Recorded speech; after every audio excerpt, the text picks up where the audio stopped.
Good morning વિદ્યાર્થી મિત્રો આપણો એક્ઝામ્પલ છે એક્સરસાઇઝનો 9.7 1.55 વક્રી ભવનાંક ધરાવતા કાચમાંથી બંને સપાટીઓની વક્રતા ત્રિજ્યા સમાન હોય તેવો દ્વિબહિર્ગોળ લેન્સ બનાવવો છે. તો 20 સેન્ટીમીટર કેન્દ્ર લંબાઈ મેળવવા માટે જરૂરી વક્રતા ત્રિજ્યા કેટલી હશે? બરાબર. તો જે વક્રી ભવનાંક આપણને વિદ્યાર્થી મિત્રો આપી દીધો છે ગ્લાસનો વક્રી ભવનાંક, that is NG is equal to 1.55 એ રકમમાં આપણને આપી દીધું છે. દ્વિબહિર્ગોળ છે એ હકીકત છે. દ્વિબહિર્ગોળ એટલે બંનેની વક્રતા ત્રિજ્યા સમાન આપી પણ દીધેલી છે આપણને. ધેટ મીન્સ કે R1 is equal two R, તો R2 ઇઝ ઇક્વલ ટુ આવશે તમારું -R, કારણ કે દ્વિબહિર્ગોળ લેન્સમાં આપણે સંજ્ઞા પ્રણાલી ભણી ગયા છે. બરાબર. તો બંનેની વક્રતા ત્રિજ્યા સમાન છે એટલે R1 R2 સરખી લઈ લીધી, પણ એક સરફેસ જે હશે એની R પ્લસ આવશે અને બીજાની R માઇનસ આવશે. અને કેન્દ્ર લંબાઈ આપણે કેટલી મેળવવી છે? 20 સેન્ટીમીટર. તો બહિર્ગોળ લેન્સ માટે તો કેન્દ્ર લંબાઈ આપણને ખબર છે, ધેટ ઇઝ +20 સેન્ટીમીટર. હવે લેન્સ બનાવો છે તો લેન્સ મેકર્સ ફોર્મ્યુલા તમારે જોઈ છે. તો 1/f is equal two equation શું હતું યાદ છે તમને બેઝિકલી? તો that is NG - NA divided by NA અને કૌંસમાં આવશે 1/R1 - 1/R2. આ આપણું ઇક્વેશન છે. બરાબર. NA એટલે હવાનો વક્રી ભવનાંક છે અને એ આપણે લઈએ છીએ, ધેટ ઇઝ 1. સો અહીંયા આપણે એડ કરી દઈએ NA ઇઝ ઇક્વલ ટુ 1. તો NG આપણને 1.55 આપી દીધેલું છે. R1 અને R2 ની જગ્યાએ પર R અને -R મૂકીશું તો શું આવે છે જોઈ લો. સો પહેલા ઇક્વેશન આપણે બનાવી દઈએ છે. 1/f is equal two NG as it is -1 અને છેદમાં 1 આવશે અને કૌંસમાં 1/R1 ધેટ ઇઝ R અને માઇનસ માઇનસ પ્લસ થઈ જશે કારણ કે R2 - R છે એટલે +1/R. ઓકે. તો 1/R + 1/R that is 2 times of 1/R થશે. બરાબર. તો NG -1 into 2 times of 1/R and this is 1/f. અને હવે શોધવાનું છે આપણે R. તો વિદ્યાર્થી મિત્રો F તમારી પાસે છે, NG તમારી પાસે છે અને R તમારે શોધવાનું છે. સો કેલ્ક્યુલેશન તમારે જાતે કરવાની છે. કિંમતો મૂકવી. બરાબર. NG કેટલું મૂકવાનું છે? 1.55. F કેટલું મૂકવાનું છે? ધેટ ઇઝ +20 અને R ના સૂત્ર કરતા બનાવી અને તમારે જવાબ શોધવાનો છે. તો R જે છે એ તમને મળી જશે 22 સેન્ટીમીટર. બરાબર. આ રીતે એનું તમારે સાદું રૂપ આપવાનું છે. સાદું રૂપ આપીને જ તમારે R ની કિંમત લાવવાની છે. બરાબર. હવે જોઈએ છે આપણે એક્ઝામ્પલ નંબર 9.8 અને હું જરા આને પાર્ટીશન કરી દઉં એટલે આપણને કદાચ બીજા કેલ્ક્યુલેશનમાં થોડી જગ્યા આપણને ખૂટે એ સ્પેસ આપણે યુઝ કરી શકીએ છીએ. બરાબર છે. રકમ તમે લોકો વાંચી શકો છો. પ્રકાશની કિરણાવલી કોઈ એક બિંદુ P પાસે કેન્દ્રિત થાય છે. જો માર્ગમાં P બિંદુથી 12 સેન્ટીમીટરના અંતરે એક A 20 સેન્ટીમીટર કેન્દ્ર લંબાઈ વાળો બહિર્ગોળ લેન્સ અને B 16 સેન્ટીમીટર કેન્દ્ર લંબાઈ વાળો અંતર્ગોળ લેન્સ મૂકવામાં આવે તો આ કિરણાવલી ક્યાં કેન્દ્રિત થશે? બરાબર. તો સૌથી પહેલા આપણે બહિર્ગોળ લેન્સ માટે કેલ્ક્યુલેશન કરવાની છે. તો સૌથી પહેલા આપણે જોઈ લઈએ છીએ બહિર્ગોળ લેન્સ માટે.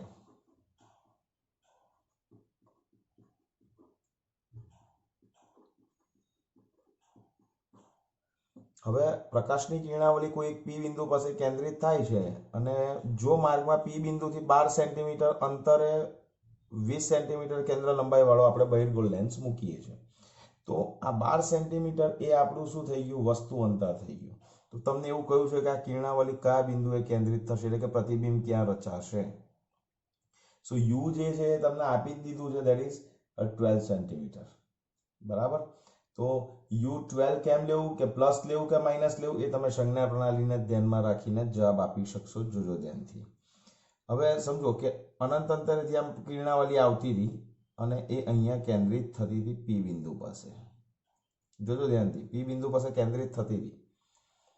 હવે શું કહ્યું, પ્રકાશની કિરણાવલી કોઈ બિંદુ પી પાસે કેન્દ્રિત થાય છે. હવે જો માર્ગમાં પી બિંદુ, એટલે માર્ગ અહીંયા આ વચ્ચે અહીંયા આવશે, અહીંયાથી આવી રહ્યો છે પી બિંદુ પર, તો આ એનો વચ્ચેનો માર્ગ થયો. આ માર્ગમાં પી બિંદુથી 12 સેન્ટીમીટર અંતરે આપણે બહિર્ગોળ લેન્સ મૂકી દઈએ, એટલે અહીંયા બહિર્ગોળ લેન્સ મૂકી દો. તો હવે શું થશે, આ જે છે ને એ તમારું યુ થશે. એટલે કે જે કિરણાવલી પી બિંદુ પાસે પ્રતિબિંબ રચતી હતી, કેન્દ્રિત કરતી હતી, એનો મતલબ કે આ લેન્સ નહોતો ને ત્યારે પ્રતિબિંબ અહીંયા મળતું હતું અનંત અંતરેથી.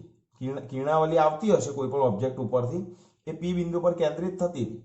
પણ જો વચ્ચે પી થી આ બાજુ 12 સેન્ટીમીટર દૂર આપણે કોઈ બહિર્ગોળ લેન્સ મૂકી દઈશું, તો આ પી પર રહેલી જે વસ્તુ છે ને એ આ લેન્સ માટે, આ પી પર રચાતું જે પ્રતિબિંબ છે ને એ આ લેન્સ માટે વસ્તુ તરીકે વર્તશે.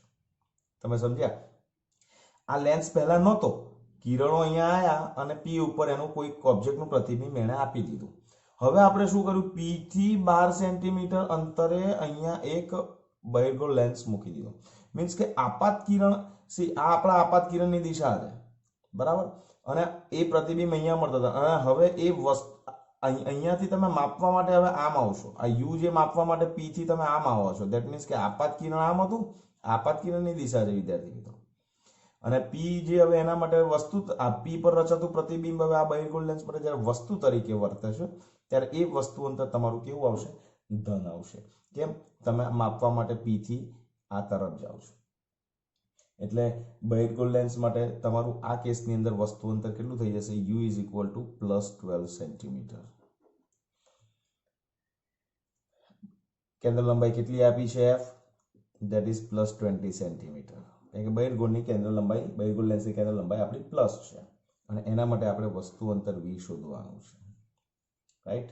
હું એકની જ કેલ્ક્યુલેશન કરીને બતાવીશ, અંતર્ગોળ લેન્સ માટેની કેલ્ક્યુલેશન તમારે જાતે કરવાની છે. બરાબર. હવે લેન્સ માટેનું આપણી ફોર્મ્યુલા શું છે, 1/f is equal two 1/v minus 1/u થશે. તો 1/f is equal two 1/v minus 1/u. v શોધવાનું છે તો 1/v ને સૂત્ર કરતા બનાવો. ક્લિયર? તો 1/v ને સૂત્ર કરતા બનાવવાનો છે આપણે. તો પહેલા તો implies 1/v is equal two 1/f plus 1/u. So 1/v માં કિંમતો રિપ્લેસ કરશો તો 1/20 પ્લસ 1/12. બરાબર. લસા લેતા તમને લોકોને આવડે જ છે. તો 1/v જે છે ઇઝ ઇક્વલ ટુ આપણને મળે છે, that is 2/15. therefore v is equal to આવશે 15/2 એટલે 7.5 સેન્ટીમીટર. આન્સર આવી ગયો આપણો. ક્લિયર છે? આ બહિર્ગોળ લેન્સ માટે ઇક્વેશન આજ વાપરવાનું છે કોઈ પણ લેન્સ માટે. હવે આપણને એ જ વસ્તુ અંતર્ગોળ લેન્સ માટે આપી દીધું છે. જુઓ, એટલે આપણું જે પ્રતિકાર 7.5 સેન્ટીમીટર છે, એટલે પ્રતિબિંબ ક્યાં મળશે, પ્લસ આવ્યું ને, દેટ મીન્સ કે આ પ્રતિબિંબ તમને જમણી બાજુ એટલે અહીંયા જ મળશે પ્રતિબિંબ. આનું જે પ્રતિબિંબ છે ને એ અહીંયા મળશે. બતાવું તમને, જે પી અહીંયા રચાતું હતું, વચ્ચે લેન્સ મૂકી દીધો તો એ પ્રતિબિંબ અહીંયા રચાશે. આ થઈ ગયું તમારું વી, 7.5 સેન્ટીમીટર. બરાબર છે? ક્લિયર? ચાલો, હવે અંતર્ગોળ લેન્સ માટે સેમ એ જ વસ્તુ યુઝ કરવાની છે. 12 સેન્ટીમીટર આપણું વસ્તુ અંતર છે, તો u is equal to +12 centimetre. અને કેન્દ્ર લંબાઈ જે છે that is equal to 16 centimetre. અંતર્ગોળની કેન્દ્ર લંબાઈ કેવી છે, દેટ ઇઝ માઇનસ. હવે મારે તમને અહીંયા કોઈ વસ્તુ કહેવાની જરૂર ખરી કે નથી, કે 1/v is equal two 1/f plus 1/u અહીંયાથી લઈ આવ્યો. હવે કિંમત મૂકીશું તો 1/v is equal to 1/f. what 1/f, that is -16 plus 1/12. so 1/v is equal to 1/12 minus 1/16 તો જવાબ કેટલો આવશે 4 ભાગ્યા અને તમારો 1/48 એટલે ઇઝ ઇક્વલ ટુ આન્સર આવશે that is 1/48 right so v is equal two આવશે આગળ 48 સેન્ટીમીટર અંતર્ગોળ લેન્સ માટેની વાત કરીએ છીએ આ અંતર્ગોળ લેન્સ છે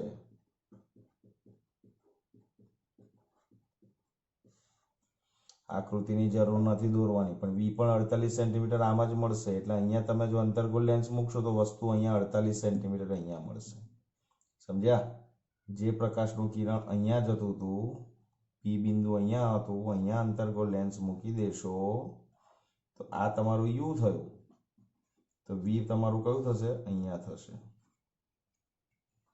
બરાબર અહીંયા પ્રતિબિંબ મળશે બહુ ફાઇન એક્ઝામ્પલ છે વિદ્યાર્થી મિત્રો ગણતરી કરજો અને પોઝ કરીને વ્યવસ્થિત નોટ્સ બનાવજો ઓકે ચલો જોઈએ છે નેક્સ્ટ એક્ઝામ્પલ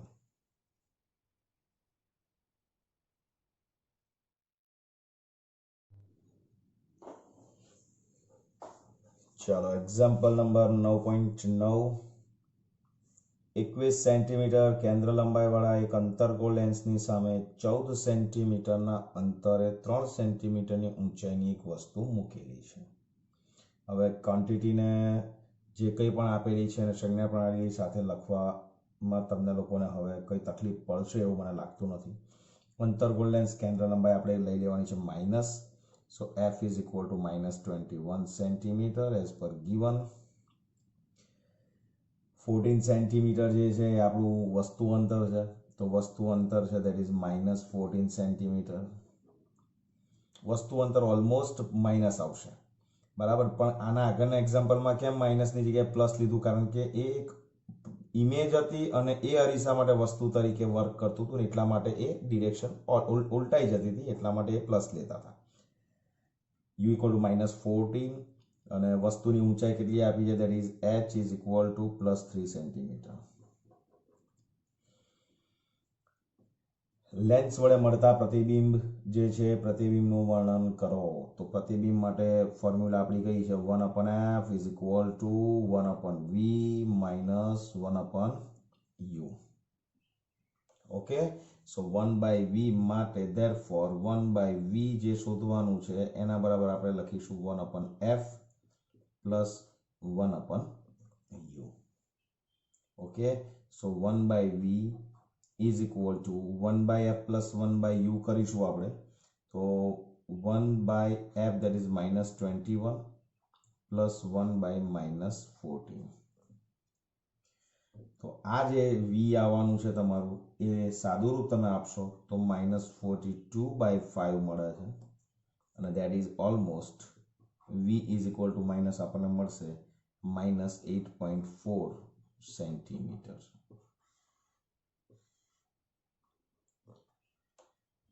હવે અંતર્ગોળ લેન્સ છે અંતર્ગોળ લેન્સ માટે તો આપણે કશું વિચારવાનું જ નથી પ્રતિબિંબ આભાસીને ચત્તુ જ મળવાનું છે રાઈટ સો પ્રતિબિંબ આભાસી કારણ કે વર્ણન કરવાનું છે ને પ્રતિબિંબ આભાસી અને ચત્તુ મળે આ ખાસ લખવાનું છે ઓકે આ લખીશું તો જ ફાયદો છે તો જ માર્ક્સ નહીં તો અડધો માર્ક કાપી લેશે હવે આપણને શોધવાનું કહે છે જો વસ્તુને લેન્સથી વધુ દૂર લઈ જવામાં આવે તો શું થશે બરાબર હવે બીજી વસ્તુ કે આપણને હજુ અહીંયા પ્રતિબિંબનું વર્ણન કરવાનું આપણે પ્રતિબિંબનો પ્રકાર આપી દીધો પણ પ્રતિબિંબનું પરિમાણ હજુ શોધવાનું બાકી છે તો પ્રતિબિંબના પરિમાણ માટેનું ઇક્વેશન આપણી પાસે ઓલરેડી છે m is equal to h dash by h is equal to v by u so v તમારી પાસે છે u તમારી પાસે છે પ્લસ h તમારી પાસે છે તમને h dash શોધતા આવડશે તો h dash is equal to આવશે v by u into h okay so h dash actually આ પ્રતિબિંબ આભાસી આના ઉપરથી આપણે આપી શકીએ ચત્તુ હવે હમણાં આભાસી એટલે ચત્તુ હોય તો ચત્તુ મળશે તો h dash આપણને પ્લસ મળવું જોઈએ તો v કેટલું છે -8.4 divided by -14 અને into 3 right so h dash જે છે એચ ડેશ જે છે એ આપણને મળશે 1.8 centimetre that you will get from the calci also. Okay, clear? હવે શું કહ્યું છે આગળ? જો વસ્તુને લેન્સથી વધુ દૂર લઈ જવામાં આવે તો શું થશે? અત્યારે વસ્તુ તમારી મુખ્ય કેન્દ્ર અને ધ્રુવની વચ્ચે છે. જો વસ્તુને લેન્સથી તમે દૂર લઈ જશો તો પ્રતિબિંબ જે છે એ લેન્સના મુખ્ય કેન્દ્ર તરફ ગતિ કરશે, બરાબર, અને એના પરિમાણ પણ ઘટશે, પણ મુખ્ય કેન્દ્ર સુધી જ ઘટશે, બરાબર છે? એ પણ તમારે યાદ રાખવાનું છે. એટલે તમે અહીંયા લખી શકશો આ રીતે કે જો વસ્તુને દૂર લઈ જવામાં આવે, જો વસ્તુને લેન્સથી દૂર લઈ જવામાં આવે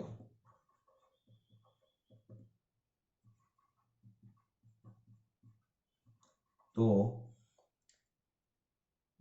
મુખ્ય કેન્દ્ર તરફ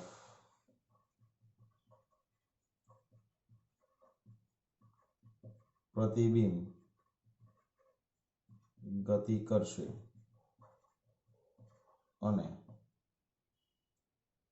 એફ સુધી, એફ એટલે મુખ્ય કેન્દ્ર સુધી પરિમાણ જે છે એ પરિમાણ ઘટે છે.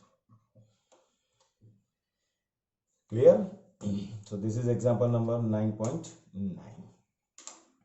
ચાલો હવે આગળ જોઈએ છે આપણે. પોઝ કરીને લખતા રહેજો, બરાબર? હવે એક્ઝામ્પલ છે 9.10 કે 30 સેન્ટીમીટર કેન્દ્ર લંબાઈના બહિર્ગોળ લેન્સને 20 સેન્ટીમીટર કેન્દ્ર લંબાઈના અંતર્ગોળ લેન્સ સાથે સંપર્કમાં રાખ્યો છે. યસ, આ તમારો ટોપિક આવી ગયો કયો? Combination of lenses, right? તો બહિર્ગોળ લેન્સ માટે f1 કેટલી છે? ધેટ ઇઝ 30 સેન્ટીમીટર, તો એ આપણે પ્લસ લઈશું. અંતર્ગોળ લેન્સ માટે f2 કેટલી લઈશું આપણે? ધેટ ઇઝ -20 સેન્ટીમીટર લઈશું. હવે તમને શું કહ્યું છે? સંયોજનની કેન્દ્ર લંબાઈ. તો સી આ તમારો બહિર્ગોળ લેન્સ હતો અને એની જ જોડે તમને આગળ અંતર્ગોળ લેન્સ પણ મૂકી આપ્યો. સો આ જે છે ને એ બહિર્ગોળ લેન્સ અને અંતર્ગોળ લેન્સનું કોમ્બિનેશન થયું, બરાબર? તો સમતુલ્ય કેન્દ્ર લંબાઈ શોધવાનું ઇક્વેશન તો આપણી પાસે ઓલરેડી છે, તારવી લીધેલું છે. તો સમતુલ્ય કેન્દ્ર લંબાઈ 1/f ઇઝ ઇક્વલ ટુ જેટલા પણ લેન્સ હોય, 2 છે તો f2 સુધી, 3 હોય તો +1/f3, બરાબર? તો કિંમત મૂકતા શું મળે આપણને? 1/f1 that is 30 -1/20 થશે. સો 20 - 30 is equal to -10 અને ડિવાઇડેડ બાય 600 તો is equal to આવશે -1/60. સો f is equal to આપણને મળશે -60 સેન્ટીમીટર. આન્સર આવી ગયો. હવે તમને એવું કહ્યું છે કે સંયોજન જે મળશે એ અભિસારી એટલે કે બહિર્ગોળ લેન્સ હશે કે અંતર્ગોળ લેન્સ હશે? વિચારો, કયો લેન્સ હશે? તો કે કેન્દ્ર લંબાઈ આપણને માઇનસ મળી બચ્ચા. માઇનસ મળે તો કોની છે? અંતર્ગોળ. મીન્સ કે આ સંયોજન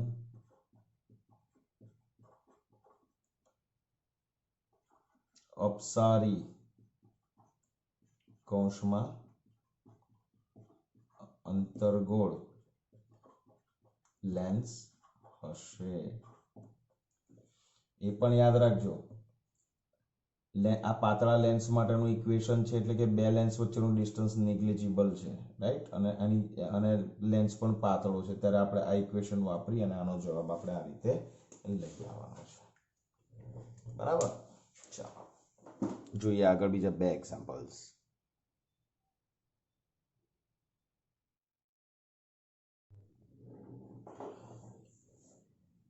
ચાલો 9.19 ઓરડાની એક દિવાલ સાથે જડિત નાના વિદ્યુત બલ્બનું 3 મીટર દૂર આવેલી એક સામેની દિવાલ પર પ્રતિબિંબ મેળવવા માટે બહિર્ગોળ લેન્સની શક્ય મહત્તમ કેન્દ્ર લંબાઈ શોધો.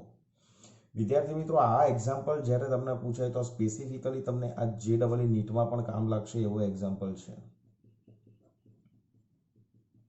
કારણ કે આની અંદર પ્રેક્ટિકલી એ લોકોએ એક એઝમ્પશન લીધું છે અને એ કેલ્ક્યુલેશન કરી અને એમણે એક ફોર્મ્યુલા ડિરાઈવ કરી છે. તો આપણે આ દાખલો જ્યારે પૂછાય ત્યારે આ ફોર્મ્યુલા યાદ રાખીને જવાનું છે. એ ફોર્મ્યુલાથી જ ડાયરેક્ટ તમારે એનો આન્સર આપવાનો છે. શું કહેવા માંગે છે એ ખાલી સમજાવી દઉં. ઓરડાની આ એક દિવાલ છે, બરાબર, અને આ દિવાલ ઉપર આપણે ખબર છે કે આપણે અહીંયા કોઈ એક બલ્બ લગાવીએ છીએ. તો આ દિવાલ પર આ બલ્બ લગાવ્યો છે, તો અહીંયાથી 3 સેન્ટીમીટર દૂર એક બીજી દિવાલ છે. તો અહીંયા આપણે પ્રતિબિંબ જોઈતું હોય તો બહિર્ગોળ લેન્સની શક્ય મહત્તમ કેન્દ્ર લંબાઈ કેટલી જોઈએ, બરાબર. આમ તો વસ્તુના પડદા વચ્ચેનું અંતર ફિક્સ છે, વસ્તુ અહીં છે, પ્રતિબિંબ અહીં છે. તો આપણે અહીંયા એવું લખી શકીએ છીએ કે ભાઈ વસ્તુ અને પડદા વચ્ચેનું અંતર that is capital D is given, that is 3 centimetre, બરાબર. હવે હંમેશા યાદ રાખજો કે જો કેન્દ્ર લંબાઈનું મૂલ્ય, બહિર્ગોળ લેન્સની કેન્દ્ર લંબાઈનું મૂલ્ય આ D જે છે ને એના ચોથા ભાગ કરતા મોટું હોય ને તો લેન્સ આપણને U અને V માટે આ સાચો આન્સર આપી શકતું નથી, બરાબર. તો વસ્તુ અને એના પ્રતિબિંબ વચ્ચે તમારે પ્રતિબિંબ જોઈતું હોય આ પડદા ઉપર, તો મહત્તમ કેન્દ્ર લંબાઈની એ ફોર્મ્યુલા તમારે યાદ રાખવાની છે. F max is equal to D by 4. So what is D? That is 3 અને 4. So F max કેટલું થશે? That is okay, અહીંયા 3 મીટર છે, રાઈટ. આ 3, it's not centimeter, it's meter. તો 3 by 4 that is 0.75 મીટર અથવા તો 75 સેન્ટીમીટર થશે. આટલી કેન્દ્ર લંબાઈ સુધીનો લેન્સ તમે લેશો એટલે 25 નો લેશો તોય ચાલશે, 37 નો લેશો તોય ચાલશે, પણ 75 થી વધારે તમે લઈ શકશો નહીં, એવું કહેવા માંગે છે. તો જ દિવાલ ઉપર આપણને પ્રતિબિંબ મળી શકે છે. ઓકે, ચાલો હવે એક્ઝામ્પલ નંબર 9.20. વસ્તુથી 90 સેન્ટીમીટર દૂર એક પડદો રાખ્યો છે. જોજો ધ્યાનથી, આખી વસ્તુ બહુ સરસ રીતે લોકોએ સમજાવવાનો આપણને પ્રયત્ન કર્યો છે. હું અહીંયા બતાવું છું. સી, અહીંયા ઓબ્જેક્ટ છે, વસ્તુ અહીંયા છે. O for object, okay, O for object અહીંયા છે. વસ્તુથી 90 સેન્ટીમીટર દૂર એક પડદો રાખ્યો છે, એટલે અહીંયા પડદો છે. ધેટ મીન્સ કે ઇમેજ ક્યાં આવશે? અહીંયા આવશે પડદા ઉપર.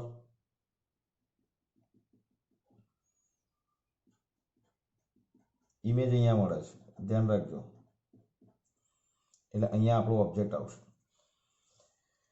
આ ઇમેજ અને ઓબ્જેક્ટ વચ્ચેનું ડિસ્ટન્સ આપણને કેટલું આપી દીધું છે? 90 સેન્ટીમીટર આપી દીધું છે. This is your 90 centimetre. હવે શું કહે છે?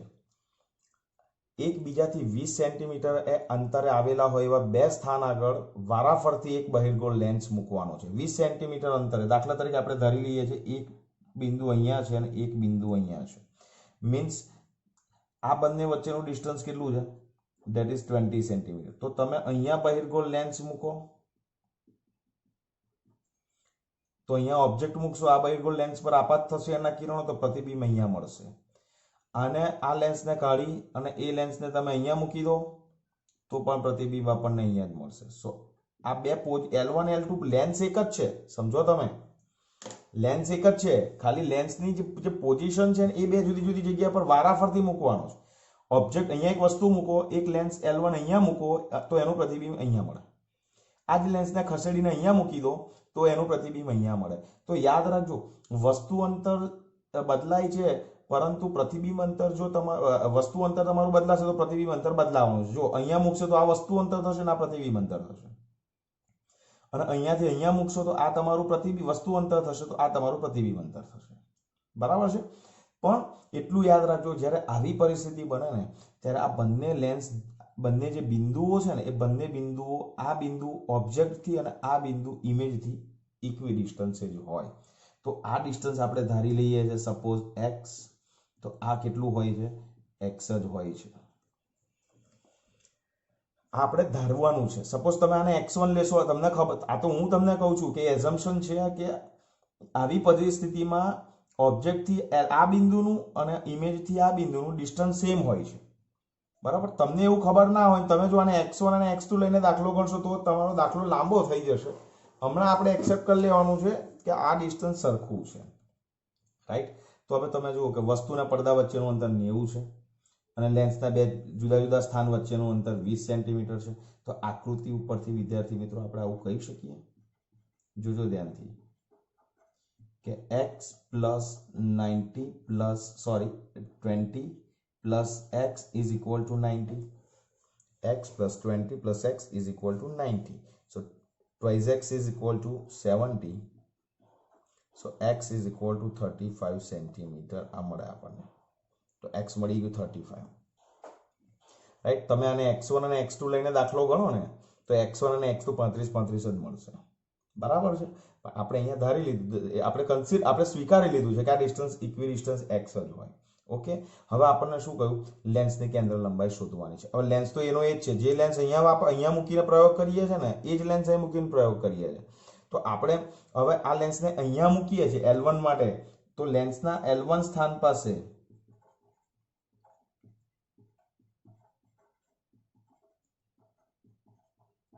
આ લેન્સ અહીંયા છે તો વસ્તુ અંતર કેટલું થઈ ગયું x. તો u ઇઝ ઇક્વલ ટુ આવશે ધેટ ઇઝ x, પણ કેવું આવશે માઇનસ, એટલે -35 થઈ ગયું. અને પ્રતિબિંબ અંતર કેટલું થશે v, ધેટ ઇઝ પ્લસ એટલે કેટલું 20 plus x, right. So 20 plus x is equal two 20 plus 35 અને which is equal two 55 centimetre. અને હવે કેન્દ્ર લંબાઈ વિદ્યાર્થી મિત્રો શોધવાની છે. તો 1/f is equal to 1/v minus 1/u. So 1/f is equal to 1/55 minus plus to 1/35. Okay. So f જે છે વિદ્યાર્થી મિત્રો એ તમને મળશે 21.4 સેન્ટીમીટર. 21.4 સેન્ટીમીટર તમને મળશે. ઓકે. હવે બીજી વસ્તુ શોર્ટકટ આપું છું, એક ડાયરેક્ટ ફોર્મ્યુલા આપું છું જે તમે JEE ને નીટમાં વાપરી શકશો. ઓકે.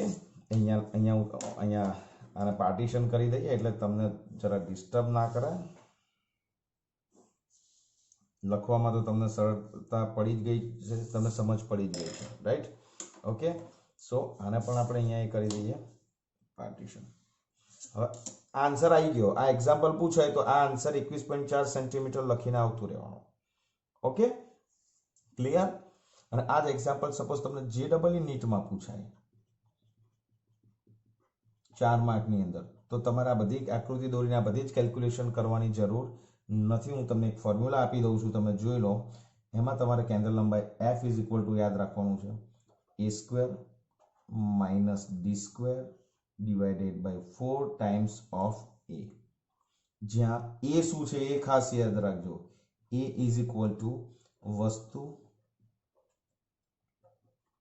પડદા વચ્ચેનું અંતર અને d જે છે એ બે લેન્સ વચ્ચેનું અંતર, એટલે કે લેન્સ વચ્ચેનું અંતર.